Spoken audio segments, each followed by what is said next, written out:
पहले महीने में जो है बाकायदा एनुमरेशन फॉर्म डिस्ट्रीब्यूट करने का काम किया जाता है, दूसरे महीने में जो है ड्राफ्ट लिस्ट तैयार की जाती है, तीसरे महीने में ऑब्जेक्शंस वगैरह क्लियर होने के बाद फाइनल लिस्ट जो है जारी की जाती है। तो इस दौरान ये एनुमरेशन फॉर्म ये बीएलओ कौन होते हैं और जो हमें घर तक ये ला कर देते हैं?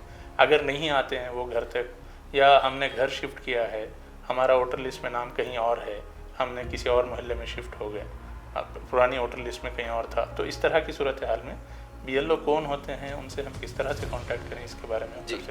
और ऐसे केसेस तकरीबन हर स्टेट में हुए हैं।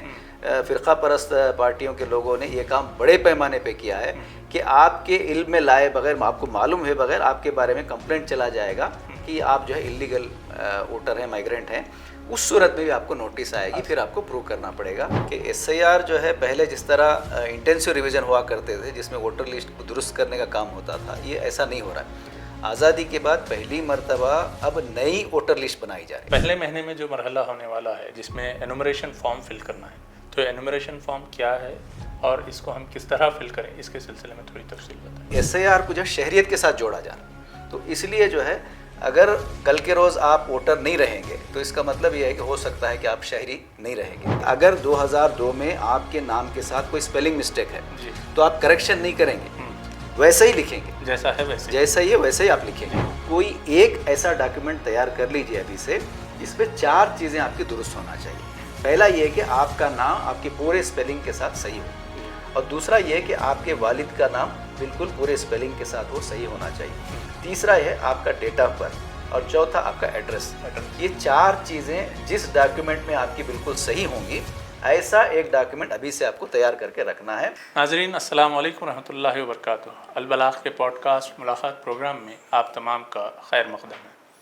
आज हमारे दरमियान बहुत ही मुअज़्ज़ज़ मेहमान जनाब ताहिर हुसैन साहब मौजूद हैं, जो WPI के वेलफेयर पार्टी ऑफ इंडिया के रियासती सदर हैं। मैं सबसे पहले आपका इस प्रोग्राम में इस्तक़बाल करता हूँ। आज हम जिस मौजू पर गुफ्तगू करने जा रहे हैं वो हम में से हर एक के साथ जुड़ा हुआ है और बहुत ही अहम मौजू है, लिहाजा हम चाहेंगे आप पूरा वीडियो तवज्जो के साथ और तफसील के साथ सुनें।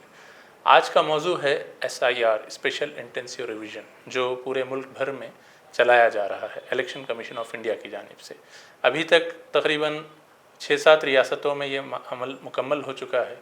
अभी 25 जून से और कुछ रियासतों में 1 जुलाई से ये अमल फिर से शुरू होने वाला है। तकरीबन 12 से 15 रियासतें इस मरहले में SIR के प्रोसेस में कवर होगी। तो आइए इस सिलसिले में तफसील से हम जनाब ताहिर हुसैन साहब से जानने की कोशिश करेंगे।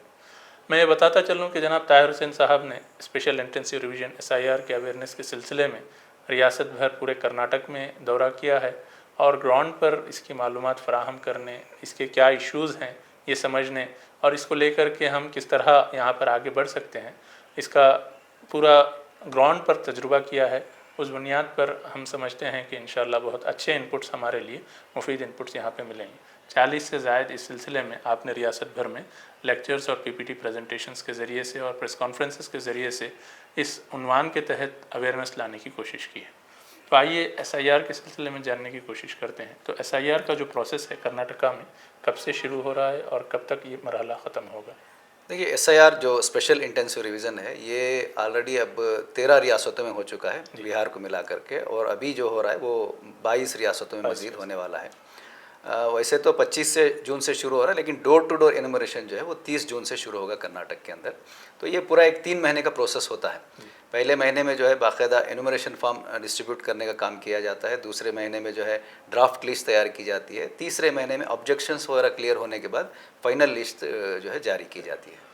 तो पहले महीने में जो मरहला होने वाला है जिसमें एनुमरेशन फॉर्म फिल करना है, तो एनुमरेशन फॉर्म क्या है और इसको हम किस तरह फिल करें, इसके सिलसिले में थोड़ी तफसील बताएं। देखिए, एनुमरेशन फॉर्म को समझने से पहले SIR जो है ये, चूँकि लोग बहुत आसानी से इसको ले रहे हैं, थोड़ा सा इसको हमको समझ लेंगे कि SIR जो है पहले जिस तरह इंटेंसिव रिवीजन हुआ करते थे जिसमें वोटर लिस्ट को दुरुस्त करने का काम होता था, ये ऐसा नहीं हो रहा है। आज़ादी के बाद पहली मर्तबा अब नई वोटर लिस्ट बनाई जा रही है, यानी सीधे सीधे अल्फाज में अगर कहा जाए तो टोटली नई लिस्ट बनाई जा रही है। इसलिए अगर इसमें कोई एक फ़र्द भी एब्सेंट हो जाता है या छूट जाता है तो वो परमानेंटली डिलीट हो जाए, पहली बात। दूसरी बात, इसकी अहमियत इसलिए भी ज़्यादा है कि अब SIR को जो शहरियत के साथ जोड़ा जा रहा है, तो इसलिए जो है अगर कल के रोज़ आप वोटर नहीं रहेंगे तो इसका मतलब ये है कि हो सकता है कि आप शहरी नहीं रहेंगे। तो ये दो बातें थी। अब एसआईआर का जो सबसे अहम प्रोसेस है वो है एनुमरेशन। एन्यूमरेशन फॉर्म जो है ये आपको जब 30 जून से कर्नाटक में जो शुरू होने वाला है, बीएलओ आपके घरों पे लाएंगे। एन्यूमरेशन फॉर्म जो है पहले से प्रिंटेड शुदा होता है, यानी वोटर के नाम के साथ प्रिंट होता है, आपका नाम पूरी तफसील के साथ, आपने पिछली मरतबा कहाँ वोट किया था, आपका पोलिंग बूथ क्या था, आपका सीरियल नंबर क्या था, आपका एड्रेस क्या था, ये सारी चीज़ें प्री प्रिंटेड होती हैं। मतलब ये 2026 की लिस्ट के हिसाब से? जी जी, 2026 या जो आखिरी ताज़ा लिस्ट होगी उस हिसाब से आपका नाम पहले से प्रिंट शुदा वहाँ पर आता है। तो एन्यूमरेशन फॉर्म के सिलसिले में 2-3 बहुत इंपॉर्टेंट चीज़ें जो आम हम सबको याद रखना है, ये है कि ये एन्यूमरेशन फॉर्म चूँकि प्री प्रिंटेड होता है, आपको सिर्फ एक मरतबा दिया जाएगा। और दूसरा ये है कि एन्यूमरेशन फॉर्म की 2 कापियाँ बीएलओ आपको देगा, अगर वो बीएलओ आपको देगा, अगर वो नहीं दे रहा है तो आपको मांग के लेना है 2 कापियाँ। एक कॉपी फिल करने के बाद बीएलओ का सिग्नेचर होने के बाद वो अपने पास रखेंगे, दूसरी कॉपी फिल करके सिग्नेचर होने के बाद एक कॉपी एक्नॉलेजमेंट के तौर पे आपके पास रखना है। हर वोटर को एक्नॉलेजमेंट हर वोटर, जी जी।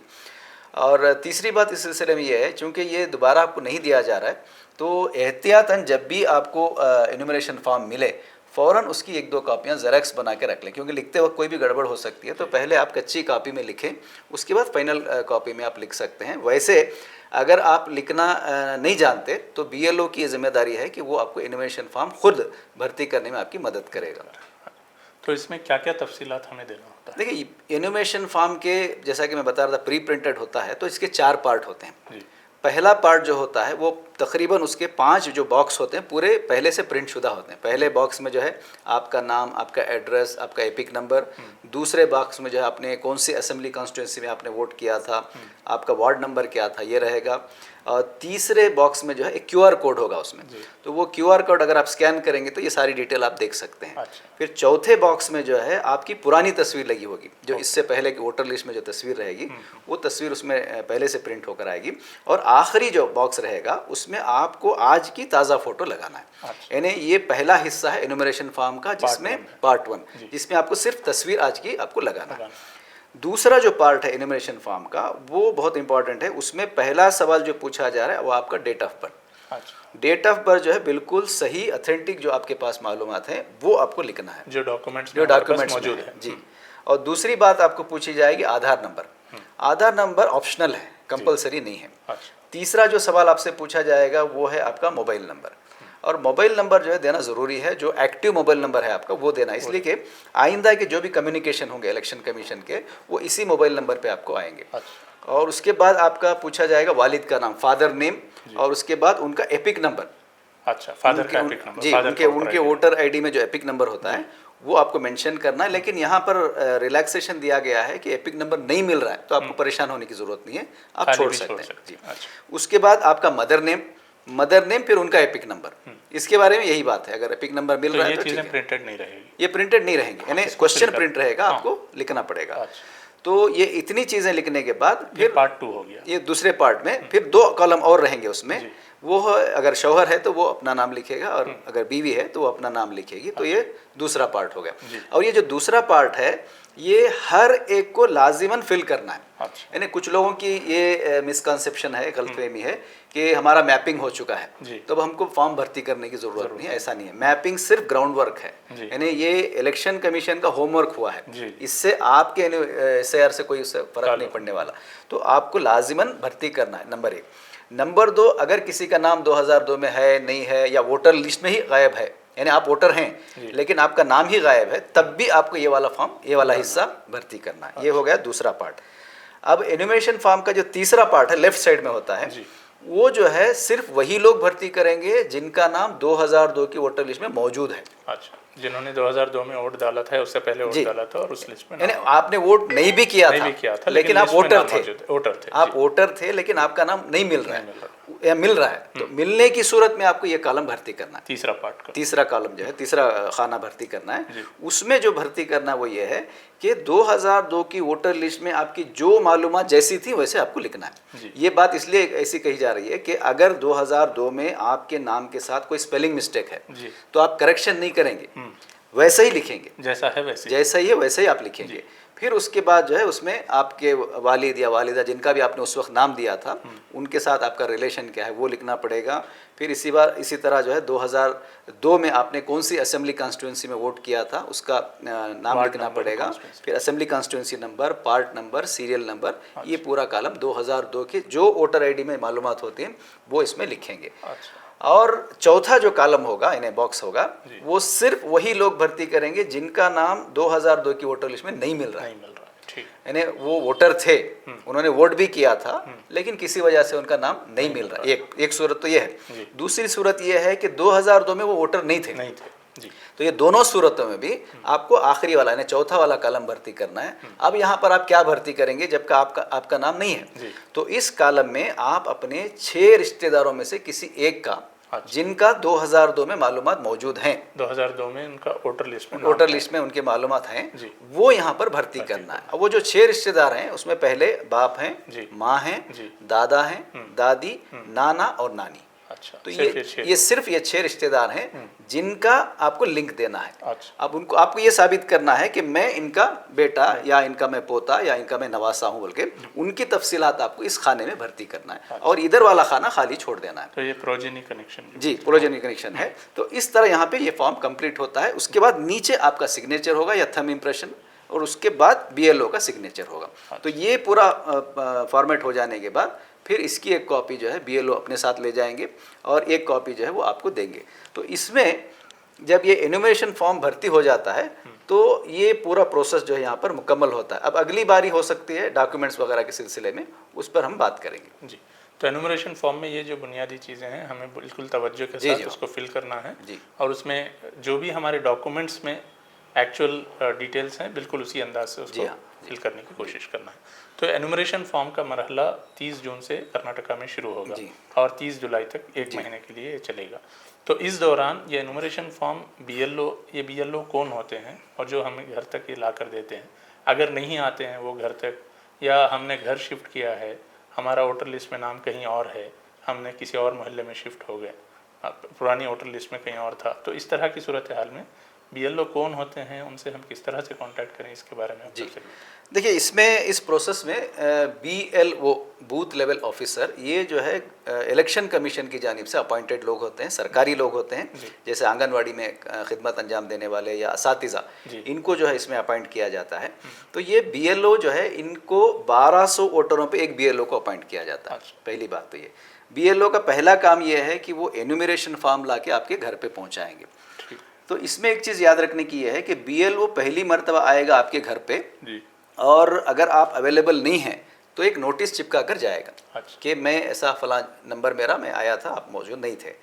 तो एक BLO आपके घर पे उनको 3 मरतबा आना है। 3 मरतबा ये चीज़ हमारे लोगों को अच्छी तरह याद रखना है। अगर कोई एक मरतबा आके कोई BLO ये कहे कि मैं आया था, आप अवेलेबल नहीं थे, तो ये ऐसा नहीं चलेगा, बल्कि एक BLO को 3 मरतबा जो है आपके घर पे विजिट करना पड़ेगा। उसमें एक मरतबा आएंगे, फिर आपको एनुमरेशन फॉर्म देंगे, फिर एक मरतबा आपसे इंक्वायरी करेंगे, फिर आखिरी मरतबा जो आपका फॉर्म लेकर के, भरा हुआ फॉर्म लेकर के वापस जाएंगे। तो ये BLO की जिम्मेदारी है कि वो आपके घर पे आएँ और एनुमरेशन फॉर्म आपको दें। और दूसरे एक शख्सियत भी जो है इस SAR के प्रोसेस के दौरान आपके घर पे आ सकते हैं, आएंगे, वो है BLA। तो अक्सर लोगों में कन्फ्यूजन इन दोनों के दरमियान होता है कि BLO और BLA कौन है, किससे मदद लेना है, किससे नहीं लेना है वगैरह। तो पहली बात तो ये है कि आपके सारे काम जो है आप BLO से करवा सकते हैं, क्योंकि BLO ऑफिशियली इलेक्शन कमीशन की जानिब से अपॉइंटेड लोग होते हैं। तो वो आपको आएंगे, मदद करेंगे। उनके पास बाकायदा शनाख्ती कार्ड होता है। अगर आप मुतमईन करना चाहें तो उनका शनाख्ती कार्ड दे करके आप मुतमईन करके उनसे आप मदद हासिल कर सकते हैं, उनको आप सारी तफसीलात बता सकते हैं। दूसरी जो शख्सियत है वह BLA, इनको कहते हैं बूथ लेवल एजेंट्स। तो ये बूथ लेवल एजेंट्स जो है ये कोई सरकारी आदमी नहीं होते, बल्कि ये पॉलिटिकल पार्टियों के एजेंट्स होते हैं। ये इलेक्शन कमीशन ने उन पॉलिटिकल पार्टियों को जिन्होंने इलेक्शन में हिस्सा लिया, जिनका MP या MLA मौजूद है, तो ऐसी पॉलिटिकल पार्टियों को इस बात का इख्तियार दिया है कि हर 1200 वोटरों पर एक BLA को अपॉइंट कर सकते हैं। अच्छा। तो ये BLA जो है इनको 2 इख्तियारात दिए गए।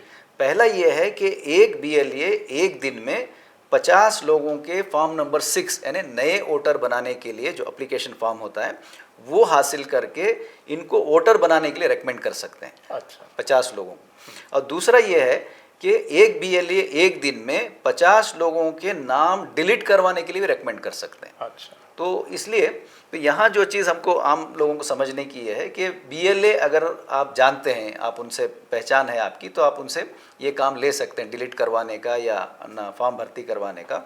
अगर कोई BLA अजनबी है, आप उनको नहीं जानते हैं, तो बेहतर ये है कि आप BLO के ज़रिए से काम करवा सकते हैं। तो ये दो शख्सियतें जो यहाँ आएंगी, तो इनके ज़रिए से काम लिया जा सकता है। लेकिन आम जो जिनको समझ में नहीं आ रहा है, तो वो सीधे सीधे सिर्फ BLO के ज़रिए से अपना ताल्लुक़ बना करके उनके काम ले सकते हैं। तो BLO जो आएंगे वो वही एड्रेस पे आएंगे जिस एड्रेस पे हमारे वोटर आईडी पे मतलब एड्रेस लिखा हुआ हो? देखिए, BLO जो है आखिरी मर्तबा जो आपने वोट किया था जहाँ पर, उस पोलिंग बूथ से आपके पास आते हैं। अच्छा। तो इसका मतलब यह है कि आपके वोटर आईडी में इस वक्त जो एड्रेस मौजूद रहेगा उस पर आएंगे। तो यहाँ आपको ये करना है कि अगर आपने घर तब्दील कर लिया है, आप शहर तब्दील कर चुके हैं, तो पुराने घर पर किसी को आप बता कर जाएं कि अगर BLO आपके पास आ रहे हैं हमको पूछते हुए, तो आप फ़ौरन हमको इत्तला दें, फ़ोन करें, हम पहुँच जाएंगे। तो ये अगर बता फॉर्म मिस ना हो जाए ना, जी जी, ये ज़रूरी है, ज़रूरी काम है। अच्छा, दूसरी चीज़ BLO कौन है हमारे एरिया के लिए, ये किस तरह से हम मालूम करें, या BLA कौन है ये किस तरह से मालूम? BLA अगर अजनबी हो तो बेहतर है, BLO से कांटेक्ट करने की बात आप कर रहे हैं, तो BLO कौन है, उनका नाम कहाँ से निकाला जा सकता है, उनका नंबर कहाँ से निकाला जा सकता है, और उनसे रब्ता किस तरह किया जा सकता है? देखिए, इसकी बहुत सीधी चीज़ तो ये है कि अभी मैपिंग जो हुआ है, मैपिंग के दौरान ये हुआ कि BLO जो है वो घरों पे नहीं आए अक्सर, जिसकी वजह से लोगों को ढूंढते हुए उन तक जाना पड़ा। लेकिन यहाँ SIR में ये होगा कि BLO कंपलसरी आपके घर पे आएंगे, ये उनकी बाउंड ड्यूटी है कि लाजिमन हर घर पे वो आएंगे, इसलिए आपको परेशान होने की ज़रूरत नहीं रहे, नंबर एक। नंबर दो, किसी सूरत में आपको BLO से कांटेक्ट करना है या मिलना है या उनको पूछना है, तो पहली चीज़ तो इलेक्शन कमीशन ऑफ इंडिया की वेबसाइट पे आप जाएंगे तो BLO का जो है पूरा फ़ोन नंबर आपको मिल जाएगा। अच्छा। उस फ़ोन नंबर के ज़रिए से जो है आप contact constituency wise booth wise जो है आपको हर बूथ के लिए कौन अपॉइंटेड हैं उनका फ़ोन नंबर मिलेगा, उस फ़ोन के ज़रिए से आप उनसे रब्ता कर सकते हैं। और इसी तरह BLA के बारे में यह है कि उनको भी एक शनाख्ती कार्ड दिया जाता है कि वो किस पार्टी के हैं, और इलेक्शन कमीशन की जानिब से वो ऑथेंटिक है या नहीं है, तो वो भी आप चेक कर सकते हैं ना। सिटीजन्स को जो इस बात का इख्तियार है कि अपने डॉक्यूमेंट्स देने से पहले किसी को उनसे जो है जांच कर ले सकते हैं। जी। अच्छा, एनुमरेशन फॉर्म के सिलसिले में एक और बात ये मालूम करना था कि जो पार्ट 1 में प्रिंटेड डिटेल्स आती हैं, अगर वो डिटेल्स में मिस्टेक हो, नाम की स्पेलिंग में मिस्टेक हो, एज में मिस्टेक हो, डेट ऑफ बर्थ में मिस्टेक हो, या किसी और चीज़ में मिस्टेक हो, तो चूँकि वो प्रिंटेड होती है उसको चेंज नहीं किया जा सकता, तो इस सूरत में क्या किया जाए? देखिए, इसमें पहली चीज़ ये है कि जो प्रिंट होकर आएगा वो वही आएगा जो आपके इससे पहले के वोटर आईडी में रहेगा। जैसे 2002 की जो मालूमात हैं वहाँ से शुरू होता है, वहाँ जो लिखा होगा वैसे ही प्रिंट होकर आएगा, एड्रेस वही आएगा जो उस कार्ड में रहेगा। अब सवाल ये पैदा होता है कि अब जो है आपका नाम बदल चुका है, या इसके बावजूद एहतियात के बावजूद मिस्टेक हो गई है, या आप अब तब्दील करना चाहते हैं, तो उसके लिए फॉर्म नंबर 8 जो है ये करेक्शन के लिए BLO के पास होता है।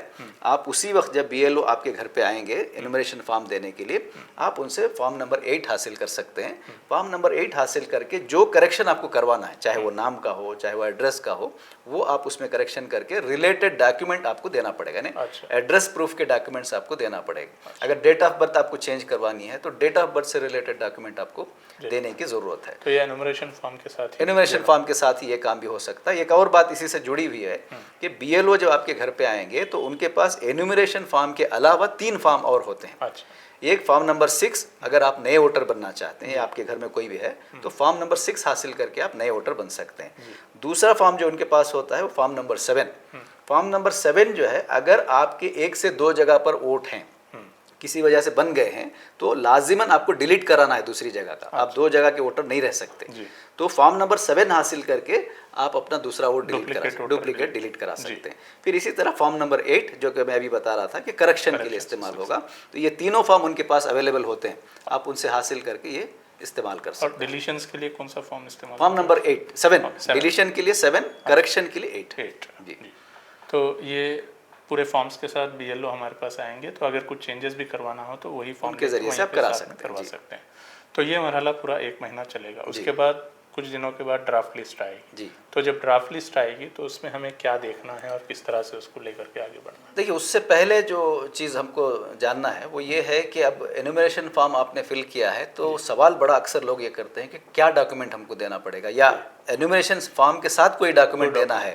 जी। तो इसमें जो चीज़ हमको समझने की ये है कि अगर 2002 में और 2025 में या 26 में आखिरी मतलब इसमें आपका वोटर लिस्ट में नाम मौजूद है तो आपको कोई डॉक्यूमेंट देने की ज़रूरत नहीं। आप एक्स्ट्रा कोई डॉक्यूमेंट देने की ज़रूरत नहीं, आप सिर्फ फॉर्म फिलअप करेंगे और अपना सिग्नेचर करके आप दे देंगे अगर आपकी तमाम तफसीलात करेक्ट हैं।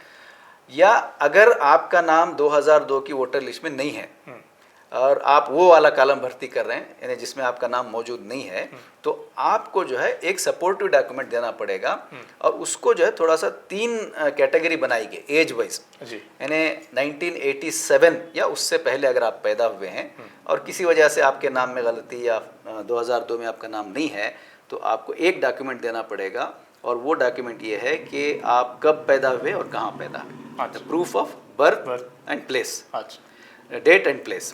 फिर इसी तरह अगर 1987 में क्या क्या डॉक्यूमेंट जो है मैं आपको डॉक्यूमेंट की लिस्ट आपको बताऊंगा।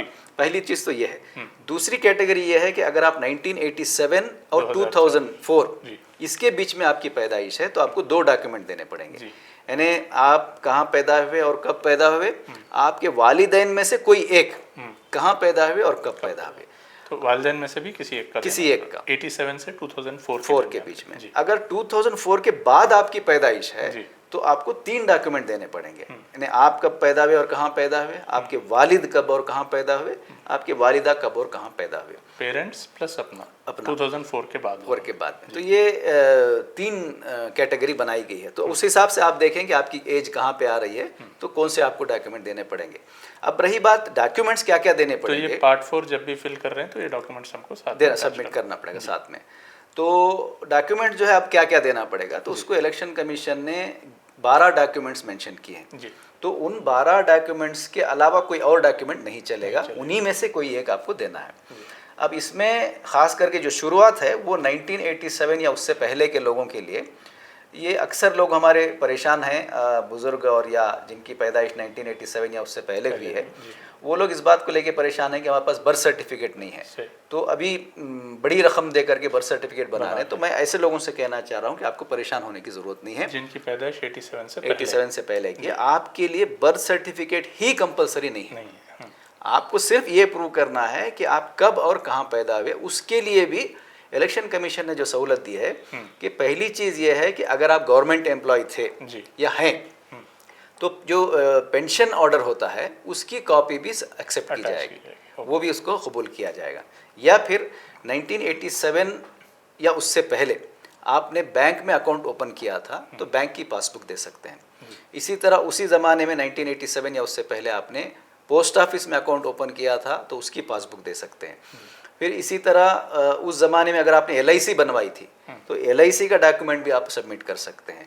फिर इसी तरह एजुकेशन का कोई भी डॉक्यूमेंट, मेट्रिकुलेशन जिसमें आपकी डेट ऑफ बर्थ और प्लेस ऑफ बर्थ हो, उसको भी आप दे सकते हैं। या फिर एक जुमला और भी कहा गया है कि गवर्नमेंट, स्टेट गवर्नमेंट या सेंट्रल गवर्नमेंट की जानिब से दिया गया कोई भी सर्टिफिकेट वो जो है सबमिट कर सकते हैं। उसकी एक कॉपी आपको सबमिट करना पड़ेगा। वो डॉक्यूमेंट में place of birth and date of birth होना चाहिए। तो ये 87 से पहले या के लोगों के लिए। अब उसके बाद के इन्हें दो कैटेगरी हो गए, एक हो गया पेंशन का और दूसरा हो गया सरकारी डॉक्यूमेंट जिसमें बैंक पासपोर्ट भी हो सकता है। नहीं, पासपोर्ट तो खैर उस वक्त का अभी ये नहीं रहेगा। तो आपको पासबुक की बात कही गई बैंक की, और आपकी पोस्ट ऑफिस की पासबुक, और इसी तरह आपका LIC का डॉक्यूमेंट, और जो है आपकी एजुकेशन सर्टिफिकेट। ये 4 चीज़ें, और प्लस पेंशन। एजुकेशन में 10th 12th कोई भी सर्टिफिकेट हो सकती है जी। अब उसके बाद के लोगों के लिए जो पहला डॉक्यूमेंट है, यानी तीसरा, अगर तरतीब में देखा जाए 2004 के दरमियान जी, तो तरतीब में देखा जाए तो तीसरा डॉक्यूमेंट है वो है बर्थ सर्टिफिकेट। अगर आपके पास बर्थ सर्टिफिकेट है तो उसकी कॉपी आपको एक देना है। उसके बाद चौथा डॉक्यूमेंट जो है वो आपका पासपोर्ट है।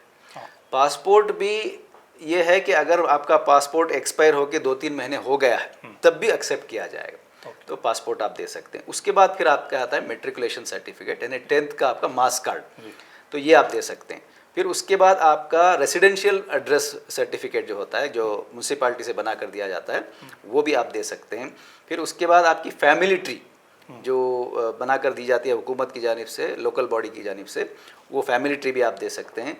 फिर उसके बाद आप दे सकते हैं लैंड डॉक्यूमेंट्स, यानी आपने कोई ज़मीन ख़रीदी है या गवर्नमेंट से आपको कोई लैंड गिफ्ट की गई है या आपके पुरखों की कोई ज़मीन है, तो उसके अगर कागजात आपके पास हैं तो वो भी आप दे सकते हैं। इसी तरह 3 ऐसे डॉक्यूमेंट्स हैं जिसको आप पर अप्लीकेबल अगर होते हैं तो आप यूज़ कर सकते हैं। नंबर 1 जो है उसमें NRC सर्टिफिकेट है, जो कि कर्नाटक के लिए अप्लाई नहीं होता है, लेकिन वहाँ मेंशन किया गया, तो वो NRC सर्टिफिकेट असम के लोगों के लिए जी। और उसके बाद फॉरेस्ट राइट सर्टिफिकेट है, ये जंगल में रहने वाले ट्राइबल्स के लिए है। और SC ST OBC सर्टिफिकेट, ये जिनको अप्लाई किया होता है वो उसको इस्तेमाल कर सकते हैं। इसके अलावा आखिर में जो है वो आधार कार्ड का जिक्र किया गया है, क्योंकि आधार कार्ड के बारे में सुप्रीम कोर्ट में बहुत लंबी बहस चलने के बाद ये डिक्लेयर किया गया कि आधार कार्ड जो है ये शहरियत का डॉक्यूमेंट नहीं है, शहरियत को प्रूव नहीं करता है। हाँ। तो इसलिए जो है आपका एक आधार कार्ड जो है कबूल नहीं किया जाएगा। अभी जितने डॉक्यूमेंट मैंने आपको बताए, इसकी सिर्फ एक कॉपी एक्सेप्ट की जाएगी, लेकिन आधार कार्ड अगर आप देना चाहते हैं तो वो एक एक्सेप्ट नहीं की जाएगी, क्योंकि वो शहरियत का डॉक्यूमेंट नहीं है। अच्छा। तो उसके साथ कोई और आपको देना पड़ेगा। एक तरह से देखा जाए तो आधार कार्ड एक्सेप्टेड ही नहीं है। तो इसके अलावा आपका राशन कार्ड नहीं चलेगा, आपका लाइसेंस नहीं चलेगा, आपका पैन कार्ड नहीं चलेगा, आपका voter ID as a proof नहीं चलेगा। तो ये डॉक्यूमेंट्स आपके इस्तेमाल 87 से 2004 के लोगों के नहीं चलेगा। तो बाकी ये जितने 11 डॉक्यूमेंट बताए गए हैं, इनमें से कोई एक डॉक्यूमेंट आपको देना पड़ेगा। और पेरेंट्स के सर्टिफिकेट के लिए भी, मतलब पेरेंट्स में से एक का जो देना है जी, उनके लिए भी यही तरतीब है। और ये डॉक्यूमेंट जो है आपको फॉर्म भर्ती करते वक्त जो है सिर्फ उन लोगों को देना है जिनको 2002 में जिनका नहीं है या जिनकी वोटर लिस्ट में नाम नहीं मिल रहा है, ऐसे लोगों को उस वक्त देना पड़ेगा। लेकिन बकिया लोगों को भी ये हो सकता है कि डॉक्यूमेंट देने की ज़रूरत पड़े। कब? अगर इलेक्शन कमीशन की जानिब से नोटिस आएगी। नोटिस आए तो अगर नोटिस आती है तो आपको इनमें से कोई डॉक्यूमेंट देना पड़ेगा।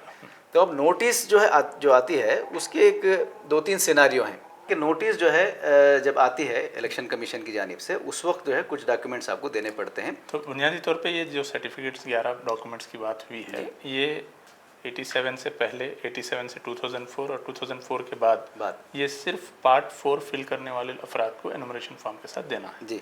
अगर कोई पार्ट फॉर्म 4 फिल करने की ज़रूरत किसी को नहीं है तो सिर्फ एनुमरेशन फॉर्म जिनका नाम 2002 और 2025 या 26 में है वोटर लिस्ट में मैप हो गया है, उनको डॉक्यूमेंट की ज़रूरत नहीं पड़ेगी। अच्छा। तो बाकी जो लोग हैं जिनका प्रोजेनी यानी मैपिंग हो गया है, उनको देने की ज़रूरत है या उनको भी देने की ज़रूरत नहीं? उनकी भी ज़रूरत नहीं है। जिनका ने नोटिस जो है जिनको आएगी, इसके अलावा जिनको नोटिस आएगी और नोटिस आ सकती है, वो ड्राफ्ट तो उनको हाँ जी, ड्राफ्ट लिस्ट जब बनेगी, यानी आपका एनुमरेशन फॉर्म फिल हो जाने के बाद जब प्रोसेस शुरू होगा तो नोटिस आ सकती है। नोटिस आने के 2-3 सिनारियो हैं। पहली तो ये है कि आपने या तो मैपिंग नहीं करवाई है या फिर आपने मैपिंग करवाई है लेकिन आपकी मैपिंग रॉन्ग हो गई, उस सूरत में आपको नोटिस आएगी। दूसरा ये है कि आपका 2002 का और 2025 का जो है मैच नहीं हो पा रहा है, तो उस सूरत में भी आपको नोटिस आएगी। फिर तीसरा ये है कि 2002 में आप वोटर थे लेकिन आपका वोटर लिस्ट में नाम नहीं है, तो उस सूरत में भी आपको नोटिस आएगी। एक नई चीज़ इंट्रोड्यूस की गई है वेस्ट बंगाल स्टेट के बाद, और वो कर्नाटक में भी आ रही है, उसको कहते हैं लॉजिकल डिस्क्रिपेंसीज। तो उसमें क्या होता है कि 2-3 चीज़ें उसमें यह हैं कि अगर आपके नाम में स्पेलिंग मिस्टेक है तो उससे भी जो है आपको नोटिस आ सकती है। जैसे 2002 में आपका नाम था मोहम्मद रफ़ीक आर और 2025 में सिर्फ मोहम्मद रफ़ीक है, आर भी छूट रहा है, तब भी आपको नोटिस आएगी। हाँ, अच्छा, ये नोटिस इसलिए आएगी कि ये मैनुअल नहीं हो रहा है, ये सॉफ्टवेयर के थ्रू हो रहा है। तो सॉफ्टवेयर देखता है कि एक वर्ड भी इधर उधर होता है तो एग्जैक्ट मैच नहीं हुआ तो नोटिस जनरेट करता है। फिर इसी तरह लॉजिकल डिस्क्रिपेंसी के तहत एक दूसरी चीज़ ये है कि अगर किसी बाप के 6 से ज़्यादा बच्चे हैं तो फिर वहाँ भी नोटिस आएगी, क्योंकि 7वें बच्चे आपके हैं नहीं हैं। हाँ। तो इसको फिर मेंशन करना पड़ेगा। मतलब इसके पीछे कोई लॉजिक नहीं है, लॉजिकल कहा जा रहा है इसको, ये बिल्कुल इलॉजिकल है। तो एक और चीज़ भी बताई गई है, वो ये है कि पेरेंट्स का जो एज गैप है, खासकर माँ और बच्चे के दरमियान अगर 15 साल का गैप आ रहा है या फिर आप जो लिंक कर रहे हैं दादा नाना इनके साथ, उसमें 40 साल से ज़्यादा का गैप अगर आ रहा है तब भी जो है आपको नोटिस आएगी। 40 साल और 15 साल मतलब यानी 15 साल तो आपके वालिदैन यानी माँ और बच्चे के दरमियान अगर 15 साल का गैप है एज में वो तो लाजमी है नहीं क्योंकि हाँ 15 साल का गैप यानी उम्र का फ़र्क ऐसा बन रहा है जी जैसे आपकी उम्र में और आपके माँ या बाप की उम्र में वो मैच ही नहीं हो रहा है। 15 साल का लंबा जो अरसा गैप कहते हैं ना जी तो वो अगर गैप आ रहा है तो फिर आपको नोटिस आएगी यानी नेचुरल जो चीज़ है वालिदैन की शादी 18 20 25 ये एज में होती उम्र की बात नहीं है। अच्छा हाँ यानी जैसे आपकी उम्र और बच्चे की और माँ की उम्र जो नेचुरली होती है जैसे शादी हो गई 15 साल हो गए तो बच्चे की उम्र 16 साल या 14 साल होगी हाँ। लेकिन वो 14 साल 15 साल के बजाय हाँ थोड़ा सा ज़्यादा आ गई तो उस सूरत में भी आपको नोटिस आ सकती है। अच्छा। तो फिर इसी तरह जो है एक और सिनारियो है जिसमें किसी ने आपके ताल्लुक से फॉर्म नंबर 7 फिल करके कंप्लेंट बुक किया है कि ये इलीगल माइग्रेंट हैं और ऐसे केसेस तकरीबन हर स्टेट में हुए हैं। फ़िरका परस्त पार्टियों के लोगों ने ये काम बड़े पैमाने पे किया है कि आपके इल्म में लाए बगैर आपको मालूम है बगैर आपके बारे में कंप्लेंट चला जाएगा कि आप जो है इलीगल वोटर हैं माइग्रेंट हैं। उस सूरत में भी आपको नोटिस आएगी फिर आपको प्रूव करना पड़ेगा कि आप इंडियन हैं। तो लॉजिकल डिस्क्रिपेंसी में जितनी बातें हैं तकरीबन इलॉजिकल है बिल्कुल बल्कि इलेक्शन कमीशन के जो रूल्स हैं उसमें भी ये चीज़ें मौजूद नहीं थी। बिहार में जब SIR किया गया उस वक्त ये नहीं था। वेस्ट बंगाल में खासकर इसको लाया गया और अब कर्नाटक में इसको लाया जा रहा है। जी तो हमने बिहार में देखा बंगाल में देखा 70 लाख अराउंड 60 लाख इस तरह से वोटर्स डिलीट हुए हैं। तो गोया कि अब जो नाम डिलीट हो रहे हैं उनका मतलब फ्यूचर क्या है एज ए सिटीज़न वो रिकॉग्नाइज होंगे या नहीं होंगे उनकी शहरी हुकूक़ क्योंकि अभी बंगाल में ये बात आ रही है कि अगर किसी का डाउटफुल सिटीज़न की लिस्ट में नाम आ गया ड्राफ्ट रिलीज़ होने के बाद तो वो पूरा जो मरहला कोशिश का चलेगा 2-3 महीने का साइकिल चलेगा। डॉक्यूमेंट्स जो आपने बताए हैं वो सबमिट करने का मामला है। उसके बाद शायद हियरिंग्स होंगे उसमें अगर अप्रूव हो गया ठीक है अगर नहीं होगा तो जितने डाउटफुल सिटीजन्स हैं जितने गवर्नमेंट के बेनिफिट्स हैं स्कीम्स हैं उन तमाम से उनको महरूम किया जा रहा है। बंगाल में जो ऑर्डर पास हुआ है उन तमाम लोगों को जो SIR की लिस्ट में नहीं है उनको पूरे बेनिफिट्स उनके काट दिए जा रहे हैं जिस तरह राशन में दिए जाते थे दीगर। तो ये कितना संगीन है इस सिलसिले में आप क्या कहते हैं? देखिए इस बात को समझाने के लिए कर्नाटक के जो नए CM हैं उन्होंने भी इसका इस्तेमाल किया कि आपका जो गृह लक्ष्मी है और जितने भी यहाँ की जो गारंटीज़ हैं वो सारे ख़त्म हो जाएंगे। अच्छा। ये सारे जितने भी आपके रेशन कार्ड हैं बैंक पासबुक अकाउंट है ये सारी चीज़ें ख़त्म हो सकती हैं ऐसा कहा जा रहा है। क्योंकि मैंने जैसा शुरू में कहा अब वोटर को जो है शहरियत के साथ जोड़ा जा रहा है। यानी आपका वोट नहीं होना या डिलीट होने का मतलब ये है कि आपकी शहरियत डाउटफुल है। तो जब तक आपकी शहरियत प्रूव नहीं हो जाती तब तक आप डाउटफुल सिटीज़न ही रहेंगे। तो अब अच्छा उस पर उल्टा ये है सितम कि आप ही को प्रूव करना पड़ेगा कि आप इस मुल्क के शहरी हैं नहीं हैं। तो अभी जो प्रैक्टिकली जो चीज़ें देखने में आई बंगाल वगैरह में जिन लोगों के नाम डाउटफुल वोटर्स की लिस्ट में थे अब उनको ट्रिब्यूनल के चक्कर लगाने पड़ेंगे। और ट्रिब्यूनल में जैसा कि खुद वहाँ के एक जज साहब ने ये कहते हुए रिज़ाइन किया कि 4 साल तो कम से कम लगेंगे ये पूरा प्रोसेस पूरा होने में। तो जाहिर सी बात है कि एक आम आदमी जो है उसको भाग दौड़ करना पड़ेगा कोर्ट के चक्कर लगाना पड़ेगा डॉक्यूमेंट्स बनाना पड़ेगा और अपने आप को साबित करने के लिए कंटिन्यूस उसको भाग दौड़ करनी पड़ेगी। तो ये एक तरह से अगर आपको समझना है तो इस मुल्क के जो होम मिनिस्टर हैं अमित शाह साहब उन्होंने एक जुमला कहा था कि हम पार्लियामेंट में उन्होंने जमला कहा था कि हम डिटेक्ट करेंगे पहले, उसके बाद डिलीट करेंगे, उसके बाद डिपोर्ट करेंगे। तो एक तरह से ये उसी की एक्सरसाइज है एक मानों में कि जिनका नाम अगर मतलब डिलीट हो रहा है तो फिर आगे का प्रोसेस ये है कि शायद उनकी शहरियत बाकी नहीं रहेगी और उनको बहुत सारे मसाइल का सामना करना पड़ेगा। लेकिन इस जुमले के ज़रिए से आपको हम परेशानी में डालने के लिए बात नहीं कह रहे हैं, बल्कि आपको अलर्ट करने के लिए कह रहे हैं कि SIR के सिलसिले में जो सिंपल प्रोसेस बताया गया है कि आपके जो डॉक्यूमेंट्स हैं उसको तैयार रखिए, ज़रूरत पड़ने पर डॉक्यूमेंट सबमिट कीजिए, SIR के प्रोसेस में लाजिमन शामिल होइए और एनुमरेशन फॉर्म आपको ठीक ठाक से भर्ती करना है।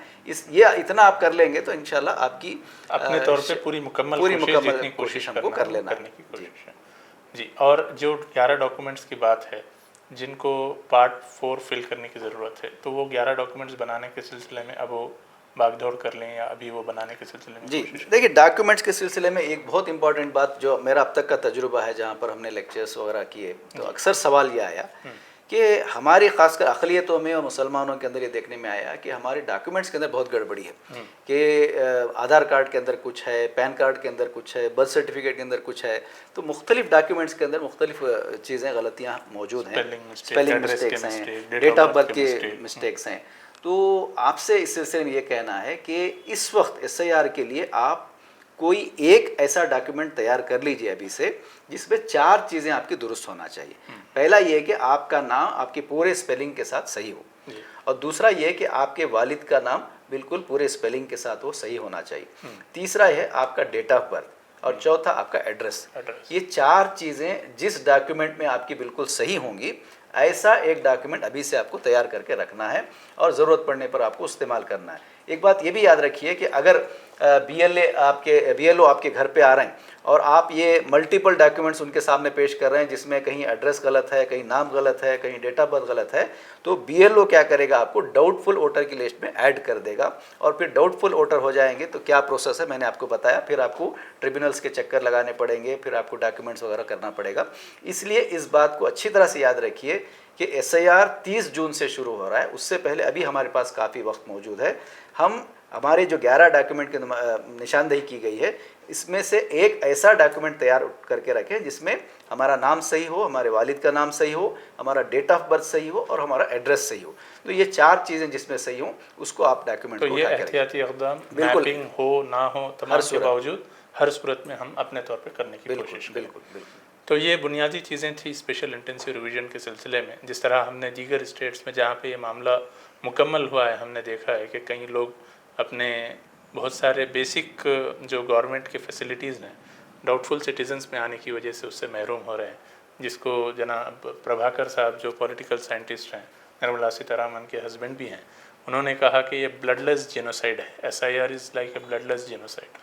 तो उस मरहले पर है, तो हमें इसकी संगीनी को समझना चाहिए और इस सिलसिले में जो इक़दामात हैं वो अपने तौर पे करने की कोशिश करना चाहिए।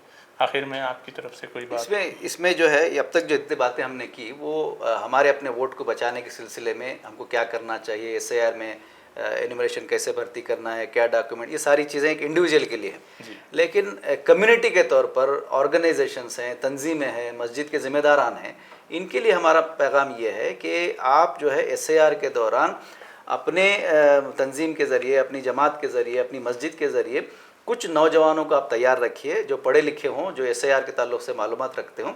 वो जब SIR का प्रोसेस शुरू होगा, एज ए वॉलंटियर मोहल्लों में उनको काम करना है। उसमें 2 काम उनके ज़िम्मे होंगे। एक तो काम ये है कि मोहल्ले के लोगों को, जिनको पढ़े लिखे जो लोग नहीं हैं, उनको जो है डॉक्यूमेंट क्या चीज़ देना, नहीं देना, क्या लिखना चीज़ है, ये सब समझाने का काम भी करना है उनको।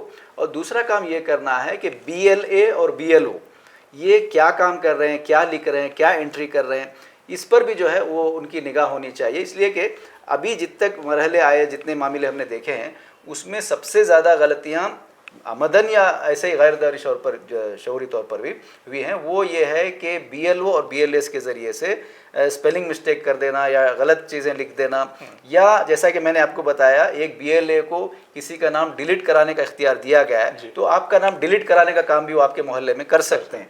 तो इन सारी चीज़ों पर निगाह रखने के लिए भी ऐसे वॉलंटियर्स तैयार करना ज़रूरी है। तो ये अवेयरनेस के प्रोग्राम आपको करना पड़ेगा, वॉलंटियर्स को आप तैयार करना पड़ेगा, और ये वॉलंटियर्स कम से कम 1 महीना जो SIR का एनुमरेशन फॉर्म फिल करने का जो पीरियड होता है, उसमें उन वॉलंटियर्स को कंटिन्यूस काम करना पड़ेगा। इसके लिए कलेक्टिव तौर पर हम सबको कोशिश करने की ज़रूरत है। एक और चीज़ ये भी है कि जो डिलीशन के लिए रिक्वेस्ट जाती है उसकी लिस्ट ऑनलाइन पब्लिश होती है डिलीट होने से पहले? नहीं होती है। नहीं। अभी हम यहाँ कर्नाटक गवर्नमेंट से हमने मुतालबा किया, अभी हमारा एक डेलीगेशन CM साहब के पास हम गए हुए थे, हमने उनसे मुतालबा किया कि किसी का नाम डिलीट हो रहा है तब भी, किसी का नाम ऐड हो रहा है तब भी, ग्राम पंचायत लेवल पर वहाँ पर वो डिस्प्ले होना चाहिए कि कितने लोगों के नाम जो है आप डिलीशन के लिए रिकमेंड किए गए हैं, कितने लोग जो है एडिशन के लिए अप्लाई किए गए हैं, उसका कम से कम डिस्प्ले हो ग्राम पंचायत लेवल पर। इसकी हमने गुजारिश की है, रिक्वेस्ट की है। तो गवर्नमेंट ने ये कहा है कि हम इलेक्शन कमीशन को इस पर रेकमेंड करेंगे। अदरवाइज़ अब तक का जो प्रोसेस हुआ है उसमें आपको डिस्प्ले नहीं होता है, वो उसी वक्त आपको मालूम होता है जब आपको नोटिस आती है। ऑनलाइन वेबसाइट पर भी ये नहीं अवेलेबल नहीं होता है। तो ठीक है, ये तफसीलात थी स्पेशल इंटेंसिव रिवीजन के पूरे प्रोसेस के सिलसिले में। हम जनाब ताहिर हुसैन साहब के बहुत मशहूर हैं कि उन्होंने अपनी मसरूफ़ियत में अपना कीमती वक्त निकाल कर इस सिलसिले में तफसील के साथ हमारे सामने गुफ्तगू की। हम आप तमाम से फिर से ख्वाहिश करते हैं कि इस तफसीलात को जो आपने समझा है दूसरों तक भी पहुँचाए, ख़ुद भी इस सिलसिले में जो इक़दामात अंजाम देने हैं, जो अपने डॉक्यूमेंट्स के सिलसिले में इक़दामात करने हैं, और जब प्रोसेस शुरू होगा तो उसमें एनुमरेशन फॉर्म के सिलसिले में जो काम करना है ख़ुद भी करें और इस वीडियो को दूसरों तक भी पहुंचाएं ताकि तमाम लोग इस सिलसिले में अवेयर हो सके। इन्हीं चंद बातों के साथ आज के लिए हम आज के इस डिस्कशन को यहाँ पर मुकम्मल करते हैं। फिर कभी किसी और मौजू के साथ, किसी और मेहमान के साथ आपके सामने हाजिर होंगे। तब तक के लिए इजाज़त दीजिए। अल्लाह हाफ़िज़।